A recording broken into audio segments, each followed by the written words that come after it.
Film chamber పలు కీలక నిర్ణయాలు తీసుకుంది. బెనిఫిట్ షోలు సీఎం రేవంత్ రెడ్డి నిర్ణయాన్ని స్వాగతిస్తున్నామని చెప్పారు తెలంగాణ ఫిల్మ్ ఛాంబర్ అసోసియేషన్ సభ్యులు విజేందర్ రెడ్డి. టికెట్ రేట్లు ఫిక్స్డ్ గా ఉండాలని తాము కూడా కోరుకుంటున్నామని, టికెట్ రేట్లు పెంచడం వల్ల ప్రేక్షకులు ఇబ్బంది పడుతున్నారని చెప్పారు.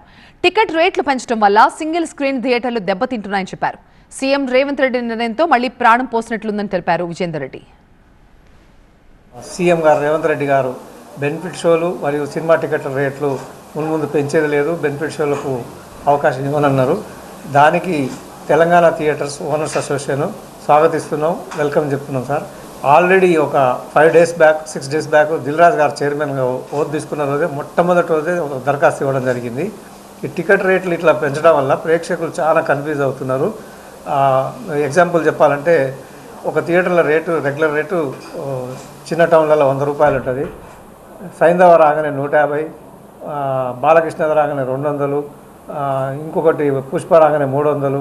కాళ్లలో భారం, వాపు లేదా అల్సర్ తో బాధపడుతున్నారా? ఇవి వెరికోస్ వెయిన్స్ లక్షణాలే. భారతదేశంలో number 1 varicose veins hospital Avis ను సంప్రదించండి. ఇప్పుడే మీ అపాయింట్మెంట్ ను బుక్ చేసుకోండి. ఇట్లా పిక్చర్ టు పిక్చర్ టికెట్ రేట్లు చేంజ్ చేయడం వల్ల కూడా ప్రేక్షకులు ఇబ్బంది పడుతున్నారు.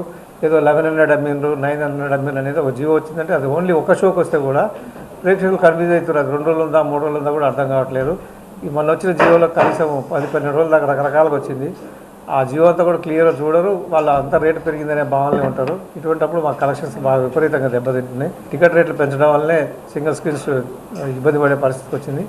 ఈరోజు సీఎం రేవంత్ రెడ్డి గారు తీసుకున్న నిర్ణయం మా థియేటర్లకు కొంత ఇంకొక 4-5 సంవత్సరాలు ప్రాణం పోసినట్టుగా ఉంది. పద్ధతి మాకు నచ్చట్లేదు. దయచేసి టికెట్ రేట్లు తక్కువనే ఫిక్స్ చేసి ఉండాలనేది మీ ద్వారా తెలియజేసుకుంటున్నాం.